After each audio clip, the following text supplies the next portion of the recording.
Hey, shalom, shalom, shalom, Akim, shalom. First and foremost, man, I want to say call hello, Yahweh, Bashem, Yahweh Shah, Bashem Rakah Kodash. Some double honors to the apostles and elders of Great Millstone. I'm saying much peace, love, and salutations to all you Akim out there pushing the word in sincerity and truth. It's brother Ariala. Hold on real quick, man, just fixing a couple of things.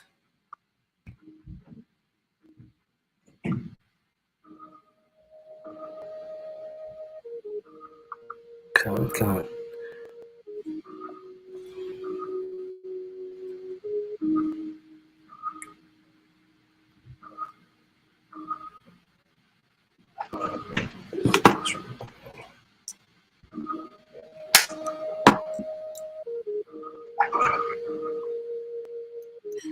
Y'all let me know if y'all can hear me, man. Y'all let me know if you can hear me.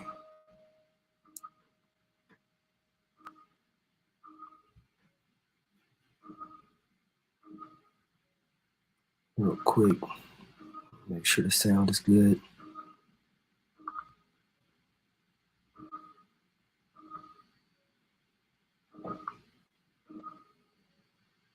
Okay.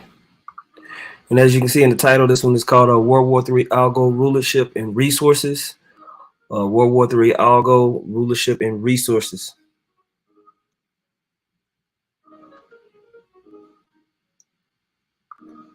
And basically doing this lesson, got a request from a brother, man, to go kind of back over this topic. Is something that we've gone over in previous algorithms, but with all the kind of movements and everything that's been going on lately, brothers just said, hey, it'd be good maybe if you can kind of go over the mindset of a few of these things. And I said, okay, Khan, you know what I'm saying? And so, you know, right now there's a transition that's happening politically, and there's a transition happening economically in the world. And this is all according to a prophecy that these things would be happening, you know. This is why you see regional skirmishes over in different places in the Middle East, over in Ukraine, over in Taiwan, China. And you also see propaganda about changing of the global reserve currency and the BRICS banks and the failing banks of the West in America. And all of these things are meant to stir up ideas, mindset to come into the MOTB. And then at the same time, you also have propaganda from our own people who basically want you to think that the MOTB is something else. And when we've been identifying and going through the scriptures by the pound, showing what the MOTB is, and the prophecies is jumping off the page and coming to life when you want to talk about digital currencies and how they're going to be able to regulate and control But one of these quotes here by Henry Kissinger is really a quote that sums up what we're seeing in the world, and really what sums up rulership as a whole, from on the left hand side and the right hand side. I'm gonna start off really talking about Babylon the Great, or Mystery Babylon the Great, which is America, and how it's come to influence and power and what it's doing currently. And then I might leave off just kind of showing an example of right hand side power, and how on the right hand side it still has these basic functions that you read right here in this quote. And it says this: who controls the food supply controls the people. Who controls the energy can control world continents. Who controls money can control the world.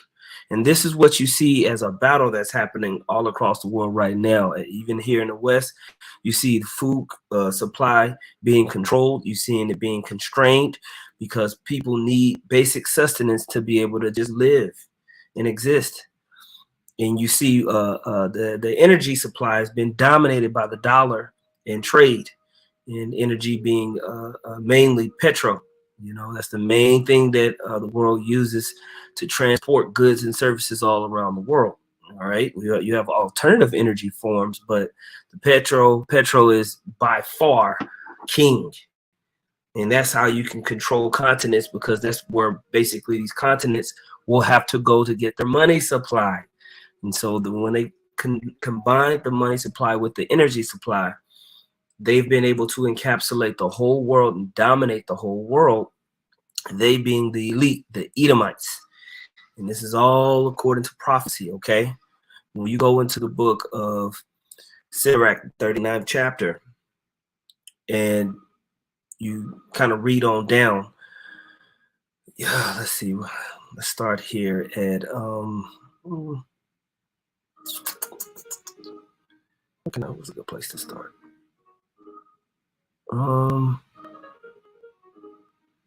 Actually, where am I at? Let me see. Bear with me. There it is. Sirach chapter 39, verse 26. It says, the principal things for the use of man's life are water, fire, iron, and salt, flour of wheat, honey, milk, and the blood of the grape, and oil and clothing. All these things are good to the godly, so to the sinners they are turned into evil. And this is what we see. We see commodities and the basic necessities of life being controlled. The principal things that man needs are being regulated and controlled by evil people. And we know that this is a part of prophecy too. This is how we know that Esau is ruling in this time, because here in the book of Genesis, the 27th chapter, in the 38th verse, where Esau is complaining to Isaac, his father, because Isaac ended up giving Jacob the birthright. Jacob's name was turned into Israel. But Esau is crying unto his father for a blessing. Let's read what it says. Genesis 27 and 38 says, and Esau said unto his father, hast thou but one blessing, my father? Bless me, even me also, O my father. And Esau lifted up his voice and wept. And Isaac his father answered and said unto him, behold, thy dwellings shall be the fatness of the earth and the dew of heaven from above. By thy sword thou shalt live, and shalt serve thy brother. And it shall come to pass, when thou shalt have the dominion, thou shalt break his yoke from off thy neck. And so we see within the blessing that it was going to be a rulership with the use of the sword. And there was going to be a point to where he is ruling the fatness of the earth. And we've seen extensions of Esau's rulership. And now we're seeing the furthest extension of it. Because when we read in the book of 2nd Ezra, it says that Esau was going to be the end of the world. And then Jacob was going to be the world that comes thereafter. And we're at the very end of Esau's world, where he's going to be determined to try to encapsulate everybody in his system. But in him clawing for that, it's going to be a snare unto him. So we're going to read about that as well. Okay. So we know Esau is going to have the fatness of the earth, because these are the key elements of rulership, man. Just like we read this quote from Henry Kissinger, who controls the food supply, controls the people, who controls the energy, can control the whole continents, who controls money, can control the world, okay? And so there's been a systematic process that Esau has gone through to achieve this, man. When we come out of the extension of ancient Rome, and when we lead in thereafter of Great Britain, France, Spain, okay, leading all the way up to what America, okay. During World War I and World War II, America was able to encapsulate everybody and capture business internationally. Okay, they basically was able to take advantage of war-torn Europe. Okay, and get them into predatory loans. Okay, that's what happened. And so when you read here in Proverbs 22:7, it says, "The rich ruleth over the poor, and the borrower is subject to the lender." And so Esau was able to get everybody into his financial system and financial hooks. Okay, he was able to get everybody to sign on to world trade agreements. All right, he was able to get all the nations to become complicit to a petrodollar standard. Okay, and so in doing that, he gained more and more reach and more power. Okay, here in Ezekiel 28, we love using this because it's a great example of the reach of a ruling nation. All right, Ezekiel 21 says, "The word of the Lord came unto me, saying, Son of man, say unto the prince of Tyrus, Thus said the Lord, Power, because thine heart is lifted up, and thou hast said, I am God, I sit in the seat of the Most High, in the midst of the seas, yet thou art a man and not the Most High. Thou art, though thou set thine heart as the heart of the Most High, behold, thou art wiser than Daniel.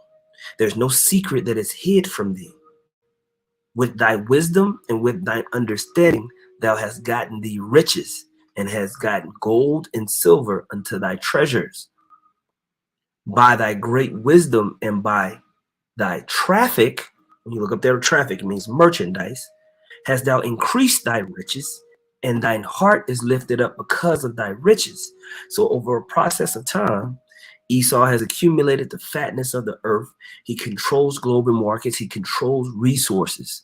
And the more he controls the avenue towards resources, it has increased his reach of rulership over the world. This is a part of the Most High's algorithm. Why? Because as he's increased his reach and he's increased his rulership over the world, his pride is being lifted up.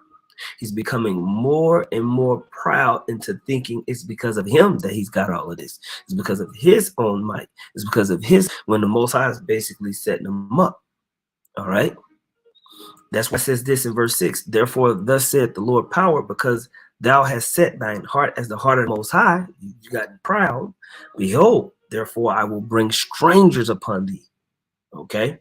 "I will bring strangers upon thee, the terrible of the nations, and they shall draw their swords against the beauty of thy wisdom, and they shall defile thy brightness, and they shall bring thee down to the pit, and thou shalt die the deaths of them that are slain in the midst of the seas." So great wars being prepared by the nations in the midst of Esau's pride. In the midst of Esau's pride, in the height of his endeavors or his enterprise, we're seeing the nations try to figure out how to get out of that stranglehold.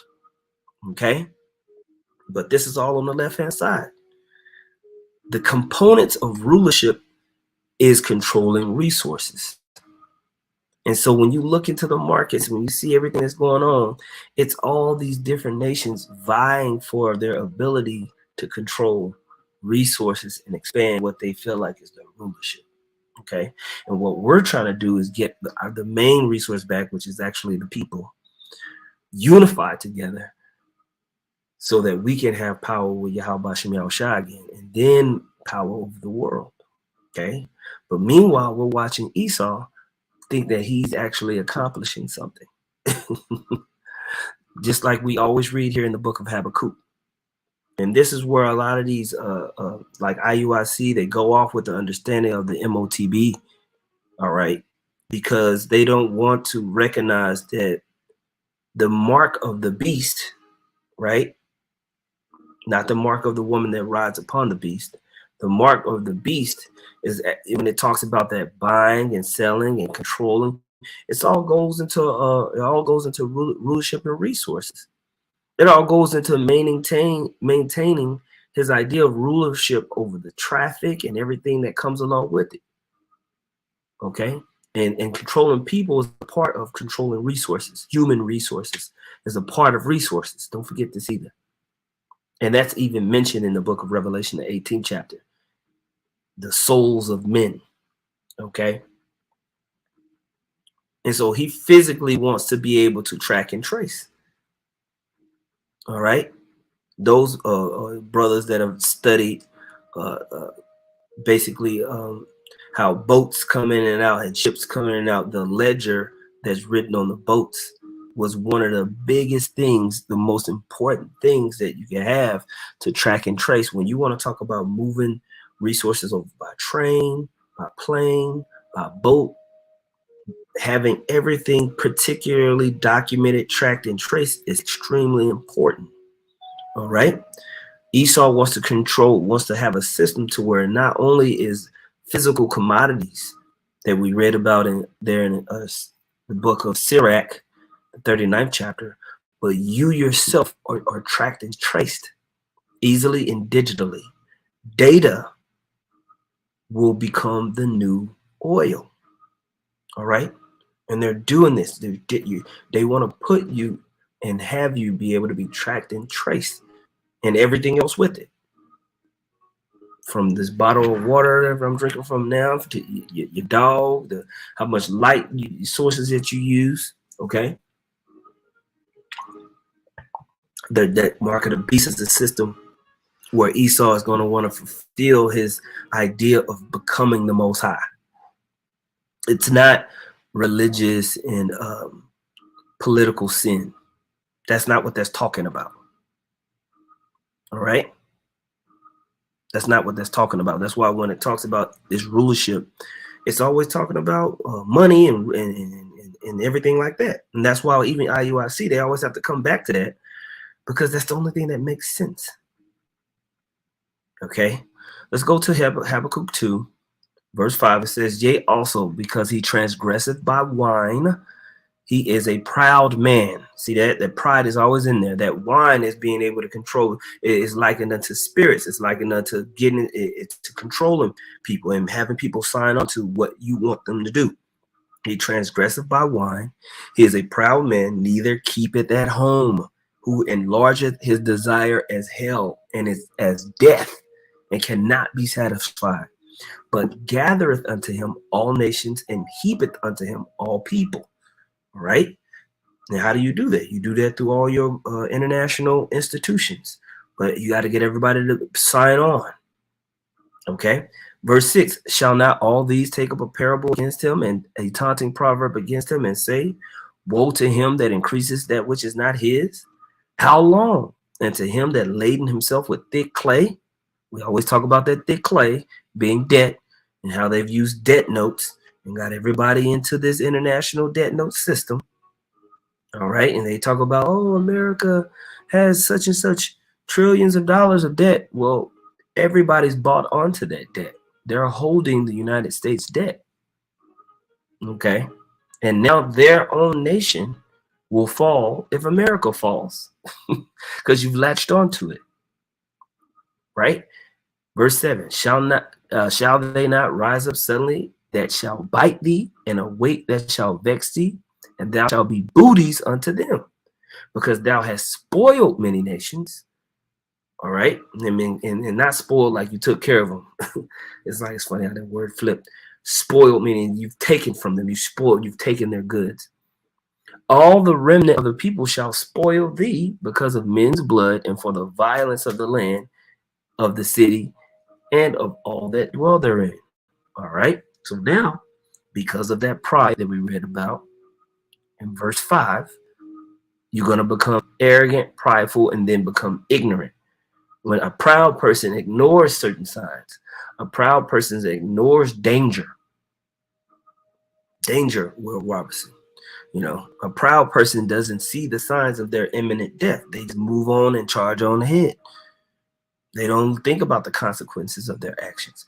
And this is what we see in this Edomite rulership. As he's accumulated resources and built up his rulership, He's missed critical signs of don't do that. Turn back. God don't like that. You're missing that step. Even though he has all this technology and so-called wisdom, his pride is causing him to miscalculate and misstep. Okay? And that's why we're starting to see all these rumblings. Now, when you go back and you watch the old algorithms that we did, the main page that actually had a huge playlist, actually there was 2 pages that had a huge playlist of the algorithms that have been done over the years. Both of those pages have been terminated, okay? But still here on GMS Faith-Based Israelite, there is still, there's still some algorithms on there. And I did an algorithm series called World War III Algorithm, The Perfect Storm, The Fire Rises. And in that, and then I ended up doing a part 2 to this, in that we started to discuss the 10 Horn Nations, the European bloc, the EU, NATO, and how over time that will begin to fracture, okay? Now this is listed as 6 years ago, and I'm actually in this, I end up quoting an algorithm that I did before that was done years before that. And now what we're seeing out in the market and what we're seeing out there is some of these things kind of come to fruition, all right? I want to read an article real quick, and then I'm going to play a small piece of this clip, and it's going to highlight what the prophecies say, and then we'll go to that prophecy, okay? Let's go to this real quick. This right here is on the Natural News. The headline is called, it's on the Jim Price Show, was written back March 28th. Planned financial collapse seeks to put all banks under one controlled umbrella, right? And so lately we've been seeing all of these so-called bank runs, bank collapses, and it's all just propaganda, pretty much, when you understand it. When we look at these banks, they wasn't even insolvent. They pretty much were pretty good banks. And then they just had this a magical run on its bank. It was just like everybody got a phone call at the same time to run on the bank. And basically, if you were a bank that had hundreds of millions of dollars in there, and you knew that the bank wasn't going to be liquid enough to clear you out, why would you run on the bank? If you was privy to something, you would just slowly pull your money out the bank so it didn't collapse. That way you would get your bread. So when you see, because when they say bank runs, this is another thing that's a misconception. A bank run isn't you and Pookie and Ray Ray with, $1,500 that you got running on the bank. That ain't gonna cause a banking collapse. You, Pookie, Ray Ray, Shaniqua, and Juan don't have enough money to bankrupt anything, okay?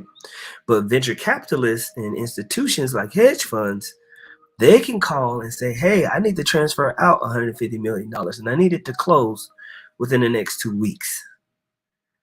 If you get 4 or 5 of them doing that, now you have a bank run. Now you have a problem, okay? This is what started to happen to some of these mid-tier banks. And if you were one of these hedge funds, knowing damn well how banks work,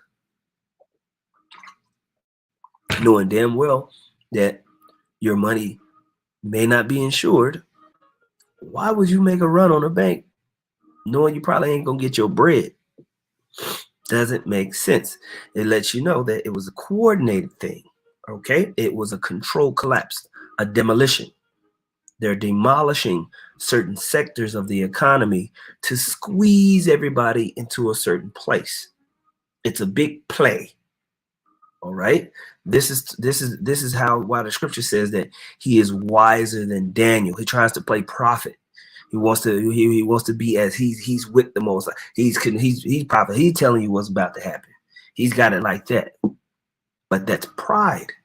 It's pride. Okay. So now, reading into this article, it says political analyst and public speaker Jim Price believes the collapse of Credit Suisse and other mega banks is intentionally done to allow globalists to control the movements of money in the market, including purchases. This is, and we know that this is true. Why? Because the prophecy said that he would, and he calls it all. He calls it all. He doesn't just cause the prophets, like Nathaniel 7 says that you know they're gonna come, they're gonna see you prophesying on the street, and they're gonna go bloop bloop, and then come and flick flick, and just cut your bank account off. They're gonna do that to no. He calls it all, both small and great, rich and poor, free and bond, everybody, the whole system. Okay. The MOTV is an extreme measure of absolute control that is proud against the Heavenly Father. Okay. Right. And so, including purchases, it says this is one of the problems we're seeing with the credit and banking industry. They are warning that a lot of these banks will fail because they want to put everything under one umbrella. And then that way they control what you can spend your money on. All right. This is a purposeful collapse. And the central banks want all this to happen so you get scared and will make your money disappear. Now, we've all saw the WEF agenda talking about you shall own nothing and be happy. Well, that will cause them to have these restraints in the economy, right? Next paragraph says, he also touched on the 3.2 billion takeover of Credit Suisse by its rival UBS, which was forcefully assisted by the Swiss government. Alongside this takeover, holders of additional Tier 1 bonds were angered as their investments were written as zero, effectively rendering their bonds worthless. They go in there and collapse these banks and money just evaporates out of thin air, Price said. See how they got that? They acquired the bank, they handed it off to a bank that they wanted them to be under. All the people who held certain assets that they didn't want to have control, they just say, you know what, your asset, those bonds that are supposed to be guaranteed, they're actually zero. It's your fault. So they roped them out of the scheme and just moving on. And now they're in the news like, oh, by the way, this bank and that bank and this bank. Which what's happening is major investors or people who are holding deposits in those banks, they're getting that phone call. They're getting that phone call, man. This is not a test. We need you to go ahead and move that bread up out of there now. Okay. It says Price also discussed another news story about several state lawmakers secretly introducing amendments to existing laws that would pave the way for central bank digital currencies, CBDCs. He noted that state legislators used to rail against CBDCs, but not anymore because this is the brand they could control. Now, you had all this propaganda against blockchain, saying it's, you know, that people are using it for legal reasons and this and that. You know, they doing all of this. And then magically they switch it to, oh, this is the best thing cooking. We need it. All right. Meanwhile, you find out they've been perfecting CBDCs for years. Okay. According to a report by Glenn Beck, legislators from several states and the District of Columbia are deliberating bills that would introduce CBDC into their areas of jurisdiction. These simultaneous legislature moves are said to be due to the appearance of bills introducing the Universal Commercial Code. The UCC is designed to make it increasingly easier for companies to transact business across state lines and for states to harmonize laws regulating businesses. All right. And so underneath these CBDCs, there's going to be certain type of purchasing guidelines that's going to filter down all the way to the retail, not just investor, but the retail consumer.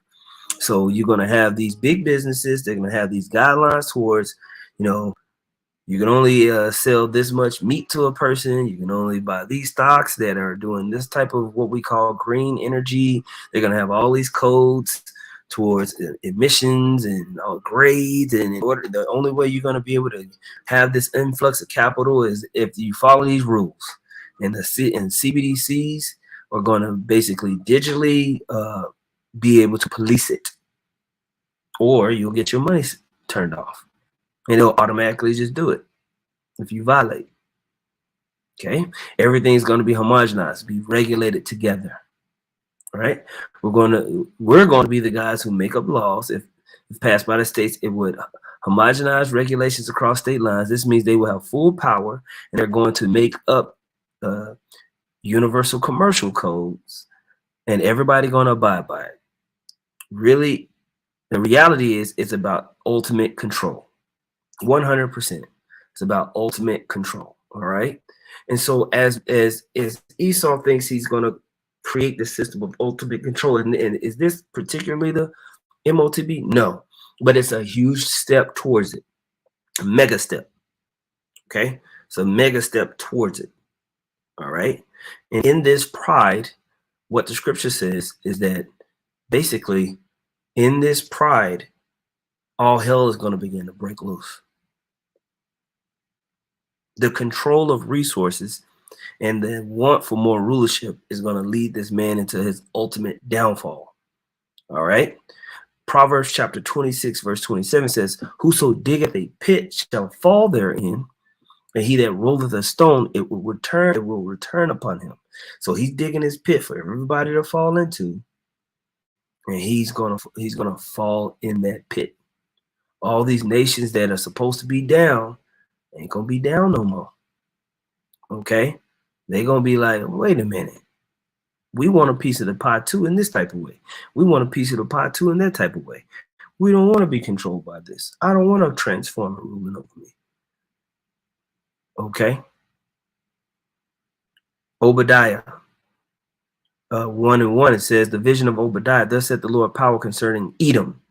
We have heard a rumor from the Lord, an ambassador is set among the heathen. Arise ye, and let us rise up against her in battle. Behold, I have made thee small among the heathen. Thou art greatly despised. All right. The pride of thine heart hath deceived thee. There is that pride again. Your pride has made you ignorant, has deceived you. Thou that dwellest in the clefts of the rock, whose habitation is high, who saith in his heart, who shall bring me down to the ground? Though thou exalt thyself as the eagle, and though thou set thy nest among the stars, thence will I bring thee down, saith the Lord. Okay. Let's skip on down to verse 7. It says, all the men of thy confederacy, people on your team, have brought thee even to the border. And the men that were at peace with thee have deceived thee and prevailed against thee. They that eat thy bread have laid a wound under thee. There is none understanding in him. Okay, so he's going to be completely caught off guard with how quickly and how fast all of his political arrangements and all of his international controls unravel. And I always tell brothers this: the Most High is going to have to put it into the mind of these nations to do this, because right now the way that the system is built, if America goes down, everybody goes down. I don't care how much China prepares or Russia prepares. This system is so completely inundated with United States debt that it's like trying to get off heroin, cold turkey. But you've been an addict forever. You will die of withdrawals. You will die of withdrawals. You need that methadone hit. So these nations gonna pull the plug on this bitch, and it's just gonna cause complete disarray around the earth. All right, so that's what's going to happen. Those people that were at peace, they were operating underneath the petrodollar system, international trade regulations, the SWIFT banking system. They're closing out, accounts and making sure that you follow the rules, or you will get these sanctions. And as Esau ramps things up and to take it to that next notch and say, okay, well, now we're going to put these type of currency controls. We need the people to do this and do that. And that's why you're starting to see more these different movements. All right. Here in Psalm 69:12, it says, verse 22, It says, let their table become a snare before them, and that they should let their table become a snare before them, and that which should have been for their welfare, let it become a trap. So it's gonna become a trap to them. It's gonna be something that they caught up in.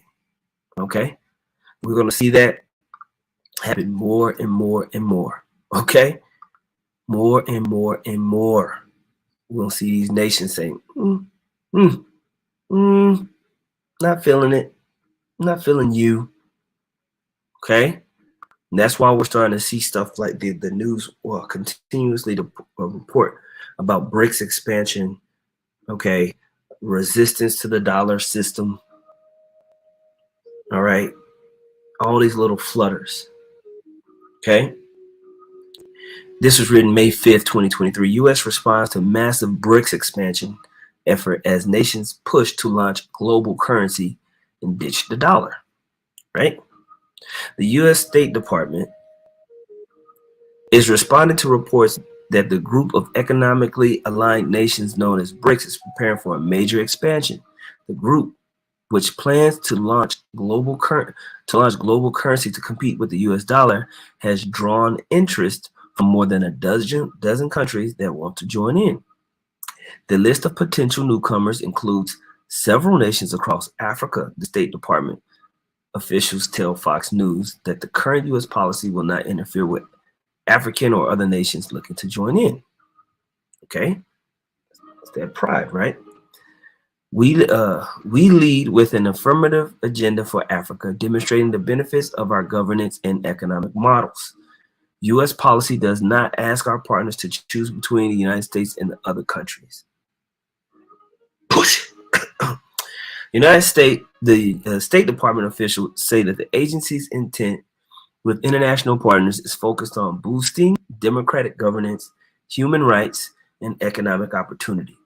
All right, demographic governance means we want to put in puppet leaders. Human rights means we want transformers and debauchery, and we want to break up the homes. And economic opportunity means we want currency controls, and we want you to take the MOTD. Okay, as opposed to controlling economic alliances, right? The list of members that reportedly want to join BRICS includes Saudi Arabia, Iran, Egypt, Bahrain, Algeria, Argentina, and Indonesia, as well as 3 additional undisclosed nations in Africa, right? And so all of these nations are currently bogged down in United States Treasury debt or sanctions by the United States. Okay, Argentina is like their inflation right now is through the roof. It's unimaginable. All right, and so they're running to the BRICS, and actually they'll probably be taking out loans and they'll become a BRICS slave. But that's another topic, right? But I read all that to say to say this: what's happening is a shift. All right, what's happening is a shift, man. People are starting to resist this idea of the glorious beacon of America. All right. Sirach chapter 10, verse 8, it says, because of unrighteous dealings, injuries, and riches got by deceit, the kingdom is translated from one people to another. Because of unrighteous dealings and injuries and riches got by deceit, the kingdom is translated from one people to another. All right. And people are waking up to this petrodollar system and all the different loans and all the different predatory systems that's come along with it. And so there's a major resistance that's coming to that, okay? There's a major resistance that's coming to it, all right? You're starting to see former allies of the United States say, you know what? We don't want that. We good, okay? I'm going to play this real quick, okay? Y'all let me know if y'all can hear this clearly. Might be the right thing for France and others. Trading in commodities and other... Oh, let me go back. Hold on. Wait a minute. And Macron, it says that de-dollarizing might be the thing to do. He said trading in commodities and other currencies. So when they said trading in commodities, Usually that's talking about gold and silver. So, you trade with some currencies and you back it up with gold and silver. Sometimes it might be something else, but usually it's talking about gold. Might be the right thing for France and others. After spending 6 hours with the Chinese President Xi as part of a 3-day state visit to China, Macron made it extremely clear that France wants nothing to do with World War III, emphasizing that Europe must employ strategic autonomy, presumably led by France. While speaking with reporters aboard the Air Force One for France,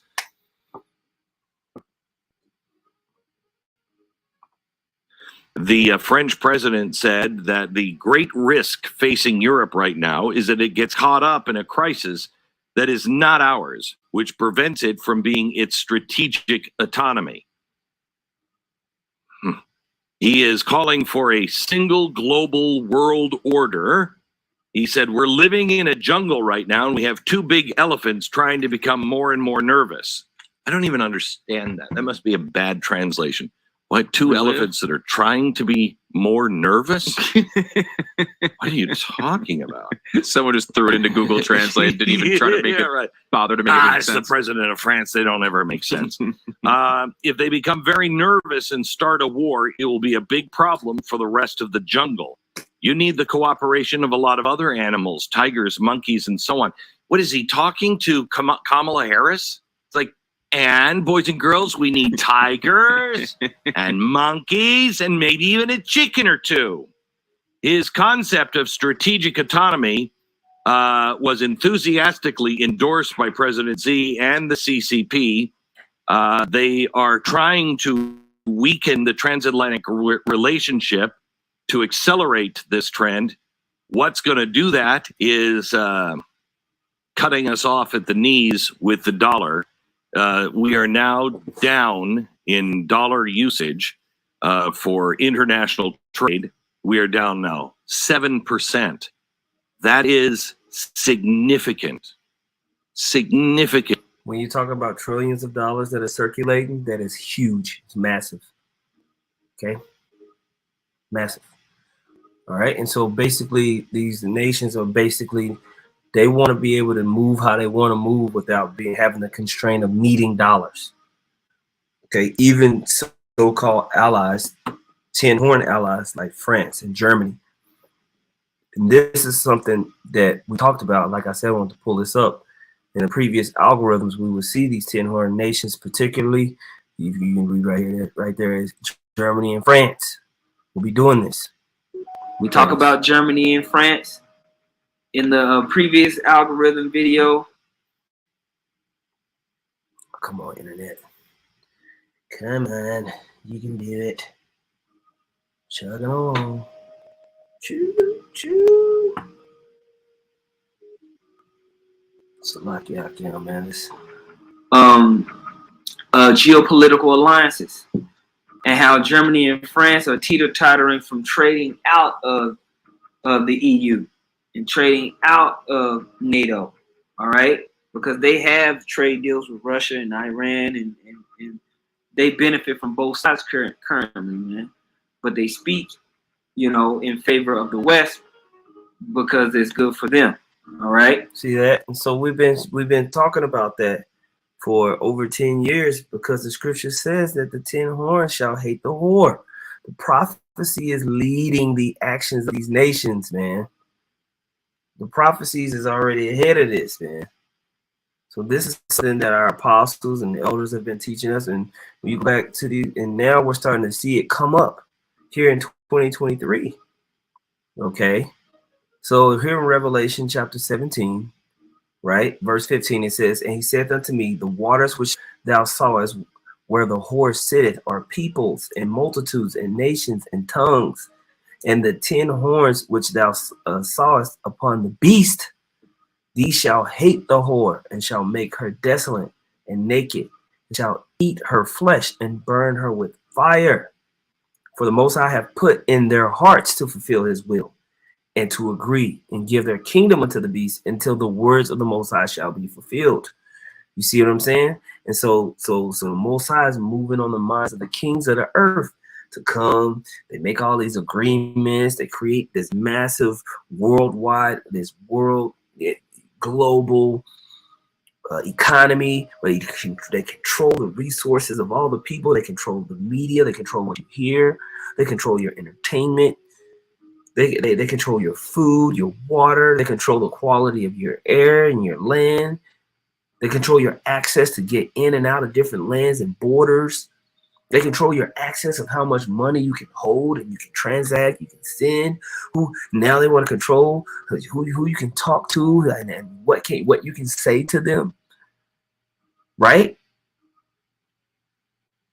And then he's going to put it on the minds of men to actually fight in that last time. And they're going to burn that whore that rideth upon the beast that's over the waters. They're going to burn her with fire. Okay? All these things are happening. For now, you can see that as these wars are going on in Syria, you can see that as the proxy war with ISIS is happening in and around the Eurozone, all up in Europe. Okay? Germany knows that the U.S. is behind a lot of this, man. The primordial interest of the United States, over which for a century we have fought wars, the First, Second Cold War, has been the relationship between Germany and Russia, because united they are the only force that could threaten us, and to make sure that that doesn't happen. See? The issue to which we don't have the answer is, what will Germany do?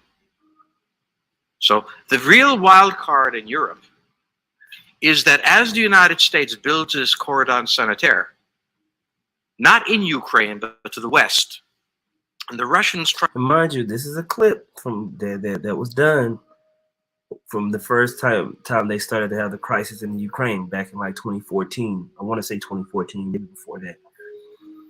And it's just an ongoing thing. Why? Because the Most High is preparing a preparation for the greatest war in the history of mankind, World War III, which is prophesied in the scriptures. That's why we call this the World War III algorithm. Piece by piece, the equations for the greatest Armageddon war is coming together, man. On the economic forefront, the geopolitical forefront, and all the things that come inside those politics, which includes military. All these things are coming together. Try to figure out how to leverage the Ukrainians out. We don't know the German position. Germany is in a very peculiar position. Its former Chancellor Gerhard Schroeder is on the board of Gazprom. They have a very complex relationship to the Russians. The Germans themselves don't know what to do. They must export. The Russians can't take up the export. On the other hand, if they lose the free trade zone, they need to build something different. For the United States, the primordial fear is Russian capital, Russian technology, German technology and German capital, Russian natural resources, Russian manpower, as the only combination that has for centuries scared the hell out of the United States. So how does this play out? Well, the US has already put its cards on the table. It is the line from the Baltics to the Black Sea. Boom. Right? And so that's why, they want to control and get up in all of these regions, push more and push more. And they're trying to figure out what's Germany going to do over here. Now, all the pipelines that was coming out of here that was supposed to feed into Europe, somebody blew up the Nord Stream 2 pipeline that really handicapped Germany and put them in a bad place. All of these things are going to be pushing towards what? Those 10 horn nations hating the whore. We're seeing that. We're seeing that happen. Okay? For the Russians, their cards have always been on the table. They must have at least a neutral Ukraine, not a pro-Western Ukraine. Belarus is another question. Now, whoever can tell me what the Germans are going to do, is going to tell me about the next 20 years of history. Well, we're gonna tell you about the next, thousands and thousands of years of history because the Most High already spoke it. We already know that Esau is gonna fight amongst himself, just like we just read. Okay, all of these things have been determined by the Heavenly Father and are being spoken, right? Jeremiah chapter 49 verse 7 says, concerning Edom, thus saith the Lord of hosts, is wisdom no more in Teman? Is the counsel perished from the prudent? Right? Is their wisdom vanished? So this is kind of likened to what we read in Obadiah. Flee ye, turn back, dwell deep, O inhabitants of Dadan, for I will bring calamity, Esau, upon him, the time that I will visit him. Okay? All right? If grape gatherers come to thee, will they not leave some gleaning grapes? If these by night, they will destroy till they have enough. But I have made Esau bare. So, these grape gatherers, they leave something. But here, no, ain't nothing going to be left. Esau's going to be made completely bare. I have uncovered his secret places, and he shall not be able to hide himself. His seed is spoiled, and his brethren and his neighbors, and it is not. Okay? All right. So what we're going to see is a devastating war happen to Esau, who is ruling right now. It's going to be devastating, right? And this is why we see all these nations fighting to get around Russian sanctions. They still want to, shuck and jive and figure out a way. Just this headline, I'll read it. U.S. warns about increasing use of intermediaries to evade Russian sanctions. Who are some of the people who are going to invade these things? European nations that need it, and other countries. They don't want to buy the expensive ass oil from America and from the other nations. They want to get good oil at a good price from the Russians. Okay? And I'm not going to read through it. You can go and look it up if you want to. But there's another article, and it said basically sanctions on Russian crude oil have failed completely, oil analyst says. Okay? So as much as they want to say they're banning Russian oil, they're slowing this down, it's not happening, bro. They're finding different ways to close out agreements outside of the US dollar. Okay? And anytime that happens, bro, anytime you start to have trade wars and currency wars, like Salente says, Gerald Salente says, then it starts to lead to real war. And that's what we're seeing, man. Okay? War and rulership. Rulership and resources. That's what this is a fight over. Who's going to control resources, and whoever can control the resources in the biggest way is going to have the rulership. Even when you look at our rulership, okay, you go into it. The future glory of Jerusalem is the headline of the scripture here in Isaiah, the 60th chapter. It says, arise, Jerusalem, let your light shine for all to see. For the glory of the Lord rises to shine on you. Darkness as black as night covers all the nations of the earth, but the glory of the Lord rises and appears over you. I'm reading it in NLT, by the way. All nations will come to your light. Mighty kings will come to see your radiance. Look and see, for everyone is coming home. Your sons are coming from distant lands. Your little daughters will be carried home. Your eyes will shine and your heart will thrill with joy. For merchants from around the world will come to you. They will bring you the wealth of many lands. Vast caravans of camels will converge on you. The camels of Medan and Ephah, the people of Sheba, will bring gold and frankincense and will come worshiping the Lord, right? They're going to come serving. The flocks of Kedar will be given to you, and the rams of Nebaioth will be brought for my altars. I will accept their offering and will make my temple glorious. And what do I see flying like clouds to Israel, like doves to meet their nests? They are the ships from the ends of the earth, From lands that trust in me, led by the great ships of Tarshish, they are bringing the people of Israel home from far away. Carrying their silver and gold, they will honor the Lord your power, the Holy One of Israel, for he has filled you with splendor. Foreigners will come to rebuild your towns, and their kings will serve you. For though I have destroyed you in my anger, I will now have mercy on you through my grace. It's just about controlling all the earth's resources and the people, the human resources, the natural resources, and giving authority and rulership over it. This is what we're going to see transition and happen after the destruction of this current world power. And as this world power collapses on itself, those of the elect will be given the glory of the Lord to come and remanage the earth. Okay, remanage the earth. Your gates will stay open day and night to receive the wealth of many lands. The kings of the world will be led as captives in a victory procession. For the nations that refuse to serve you will be destroyed. Okay, so that's a righteous rulership, and when it's coming, following after the law, statutes, commandments, and the will of Yahweh Bashem Yahushua. This current world doesn't do that.